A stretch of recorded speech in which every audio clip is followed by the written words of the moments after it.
what I want to say is we are going to do case 4, and I'm going to put the 3 graphs that I want you to use in dealing with case 4. They are the same as with the other 3 cases. Case 4 is a decreasing demand for money and credit. This is the reverse case of case 3, which is an increasing demand for money and credit. The decreasing demand for money and credit is, I think it catches the attention more than case 3. And so we start off with the money supply, money demand graph, the characteristic feature of which is the purchasing power of money 1 over P names or labels the vertical axis of the graph. And our initial starting point would be point 1, where the 2 curves intersect. We'll call that M1 on the horizontal axis, but on the actual graph that is in the field of the graph, we'll label it point 1. The case calls for a decreasing demand for money, so we're looking for a number to the left of M1. 0 M2 will be less than 0 M1, and M2 M1 will be the change in the demand for money. It will be a negative number, of course.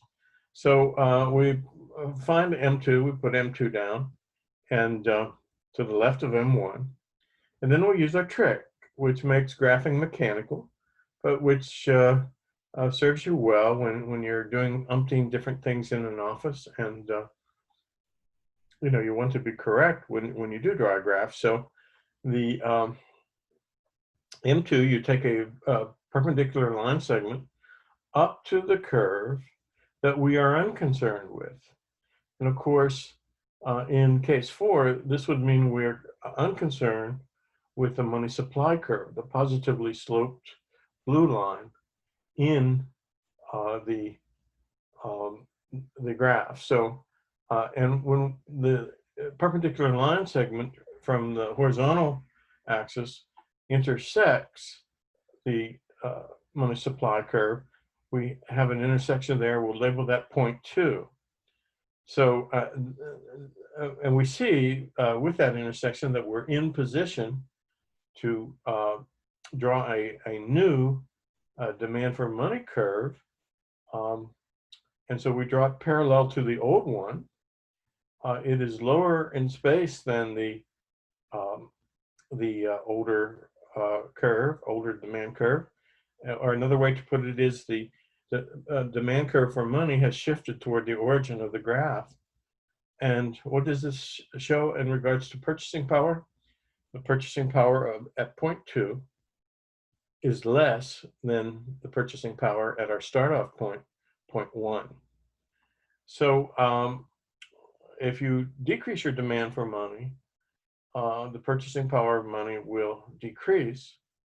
And of course, before drawing the second graph, which will show you what happens to price of goods, we already know what's happening to the price of goods, because if 1 over P decreases, mathematically, P must be increasing. So the price of a bushel of apples in graph 2 will increase, and it's graph 2 that we have assumed is indicative of the pricing behavior of most goods and services in the economy when an inflation of prices occurs.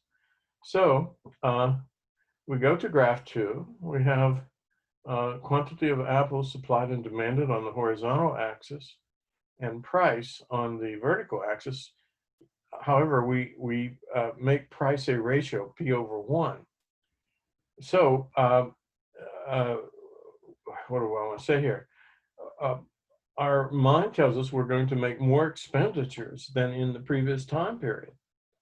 Why? Because we're decreasing the level of our demand for money. The demand for money is what? the amount of person we have on our amount of dollars we have on our person and in our checking account, um, our level of surplus funds, if you will, or level of cash holdings, level of cash balances, all the same thing, is going to decrease, and that's required by the exercise. So uh, we're going to spend some of that money. Our money income, by the way, has not increased, which it's constant. So we're going to spend more. We'll make greater expenditures on apples and other goods. And here's the second trick: if your mind comes to the word expenditures or spend, um, those words relate to the demand curve. So in the second graph, the market equilibrium graph for apples, um, we're concerned with the demand curve for apples. And our first intersection point, well, let's say our beginning point, point one, where the two curves intersect, supply and demand intersect, we'll label point one, and on the horizontal axis, we'll label the amount as Q1. So given that we're going to spend more money, we're going to, our intuition tells us we're going to do what? Spend more on apples and on other goods and services. So we put a new number down on the horizontal axis to the right of Q1, we'll call that Q2, and 0 Q2 is greater than 0 Q1. So we're at point Q2 on the horizontal axis in the second graph, and we do our trick. We draw a perpendicular line segment up to the curve that is the curve that we are unconcerned with, and in this particular case, we are unconcerned with the supply curve for apples, that is the blue positively sloped line. So we draw a perpendicular line segment from Q2 on the horizontal axis up to the supply curve for apples. The intersection point we will label point 2. And so at point 2, the price of a bushel of apples is higher than at point 1.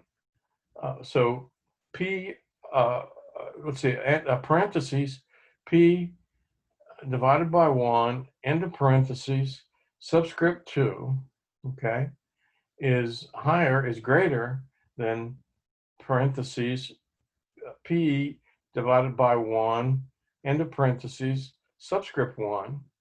So what are we saying? The price of a bushel of apples has increased in the graph. What do we want to say? That the demand curve has shifted out to the northeast direction, and our new demand curve, which goes through point 2, is higher in space than the old demand curve. So we have a decreasing purchasing power of money in graph 1, increasing price in graph 2. And now we want to ask what is happening to the rate of interest. So we have a decreasing demand for credit, and we're going to show that interest rates decrease here in the third graph. But let's go to the graph, the intersection point between supply and demand for loanable funds. Point 1, we mark the amount on the horizontal axis as QLF1. And so we're decreasing the demand for loanable funds. So we have a number to the left of QLF1. We will designate that as QLF2 on the horizontal axis. And then we're ready to do our trick. We're concerned here with the demand for credit, so we're unconcerned with the supply of credit. We draw a perpendicular line segment right up to the supply of credit curve. The point of intersection, we should label point 2. And we're now in position to draw what? A demand curve for credit parallel to the old one, but it represents a shift toward the origin of the graph. And the interest rate at point 2, that is I subscript 2, is less than the interest rate at our starting off point, point 1, the interest rate I subscript 1. So the interest rate and other rates have decreased. And of course, we are talking about the immediate short run. And if we're going to attach an inflationary or deflationary price premium, we would have to draw another graph. The decreasing demand for money will result in a lower interest rate. But if we have an inflation that everybody takes notice of, then probably an inflationary price premium will be attached to the nominal rate of interest. So everybody, for the fourth case, we have the purchasing power of money decreasing as shown in graph 1. The demand curve for money shifts toward the origin, giving us a lower inflation rate or lower purchasing power of money. And in the second graph, we have a shift of the demand curve for apples to the northeast. That is, it shifts outward, and we have higher prices. Higher prices is consistent with the outcome of a lower purchasing power of money, of course. Has to be, if 1 over P decreases, P must increase. And then we get to the third graph, and the decreasing credit is shown by shifting the demand curve for credit toward the origin, and the intersection point there gives us at point 2 a lower interest rate than when we started out in the graph at point 1. So there you have it, case 4. And I want to say that we have finished the quantity theory of money. We've finished all 4 cases. Let's make some summary judgments, though, about the 4 cases. With case 4, a decreasing demand for money, well, if we have an extreme case of case 4, that is, if the demand for money goes to 0, then we have a demonetization. Prices go up like a rocket. They go up maybe double-digit, triple-digit extent. And of course, we eventually we would have an inflationary price premium. The nominal rate of interest would grow all to heck, maybe go to 100%, 1,000%, whatever. The demonetization case is really the worst economic catastrophe or cataclysm which can befall mankind. And with a demonetization, you have people saying to themselves, well, I'm not going to work because I'll be paid in worthless money, worthless banknotes and checks. So I won't go to work, and the producers, the owners of factories and so on, will not sell their wares, their goods. Why? Because they too would be paid in worthless banknotes and checks. So what do we have? Production stopping. And that means that if production stops, certainly consumption will stop shortly thereafter.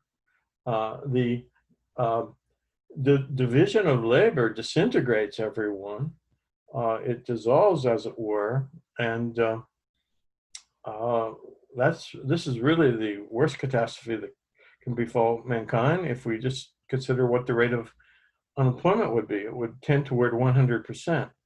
In the Great Depression, the rate of unemployment was 25%. The highest rate was 25% plus change. So you can imagine the tremendous disequilibrium that an economy would be in if there is a demonetization.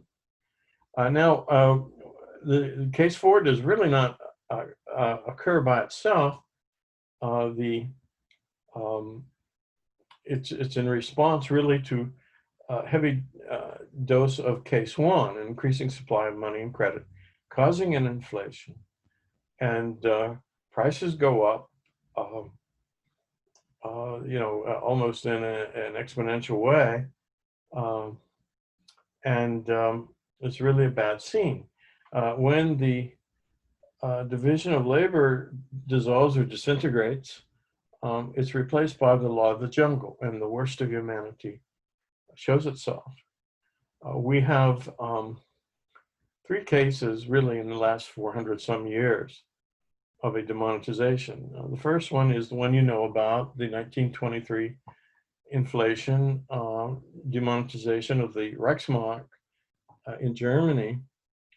And just a little story there that the owner of Leica cameras, he had in the factories, the company was centered in north central Germany.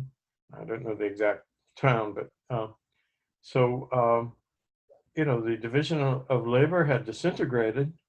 The production was not happening, and certainly consumption as well. So the owner of Leica formed a great big wagon train. If you remember from your Western movie days, there's something known as the Conestoga wagon. They were huge wagons. What the owner of Leica did was to form a many miles long train of wagons, and they went into Denmark, which wasn't too far away. He loaded up the wagons. He brought food and staples and supplies of necessities back in these wagons, and he became a revered figure in this town in northern Germany. And by the way, Leica is a fuse name; it's not a family name.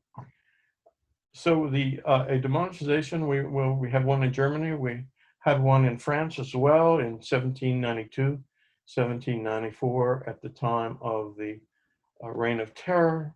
That's when the guillotine was in tremendous use in France, revolutionary France. And the French mandate gave way to a currency called the French assignat, ASSIGNAT. It became worthless, and the worst of humanity did not occur because of the demonetization. Rather, the French are famous for hoarding gold,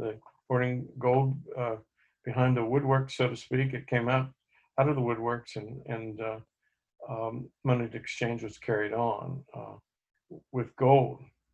Now there's an identification problem with this one. The worst of humanity did show itself, but that was because of the Reign of Terror that was occurring in 1792, 1794. The Directorate started the Reign of Terror, but got caught up with it, and many lost their heads as well. Anyway, that's the second case going back in history. Then the third case of all places occurred in the United States of America. And what are we saying here? The Battle of Yorktown, which I believe was in 1781, represents the cessation of hostilities in the Revolutionary War. America won that battle with the help of the French, and 1 or 2 weeks after the Yorktown, the Continental dollar became worthless. The Continental dollar was the American currency, and the Congress did not have the authority to tax, so it just printed more and more Continental dollars, and eventually the printing resulted in a demonetization. The Continental dollar became worthless, And even now today, if you go into the Tidewater area of Virginia, every once in a while you'll hear somebody say, well, heck, this thing is not worth a Continental. They may be talking about their lawnmower um, or what, a new house. It's not worth a Continental. It means it's the value of the good in question um, is not very much, if well, worth almost zero. So I've heard that spontaneously about 7 times in my life, and it's I think it's dying out as a phrase, but the phrase itself arises from the demonetization of the um, continental dollar. Now, the worst of humanity was not experienced in the colonies, in the new republic, if you will, and it's because the English coins, the whole set was still in circulation then, so money to exchange occurred, and also the silver dollar was in heavy circulation at the time, and it too was used. So the continental dollar gave way to the English system of coinage in the U.S. in the colonies and into the silver dollar. So now Germany in 1923 did not have an alternative money it could turn to. And I'm not sure why. I'm not a historian of that period and of Germany, but France and the United States were lucky, but Germany was not. If you have a demonetization, as it occurred in Germany, civilization disappears as you know it. And again, the law of the jungle takes its place. And the way I like to express it is with the following hypothetical example. Many of you will get together for Monday night or Thursday night football. And you may have a group, let's say, of 6 or 8, and you take turns hosting the football game in your apartment or in your condo, whatever. And it may be your turn to host the football gathering. And what do? You usually put 2 or 3 cases of beer by the refrigerator, put some of the beer in to chill it. Then you may get sandwiches and all sorts of goodies for the get together. But let's assume that a demonetization occurs before the football game starts.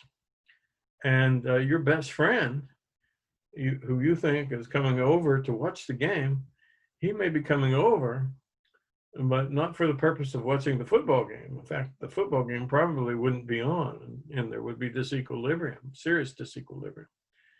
And he knows that you have food in the refrigerator and drink and fruit and whatever on top of the refrigerator.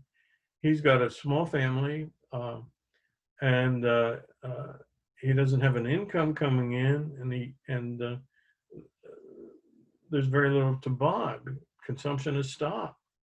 So, but his family, his spouse, and 1 or 2 kids have nutritional needs. And so what does he do? He stabs you in the back, takes your beer, your food, and your fruit, and all that. And it seems reasonable to do so, believe it or not.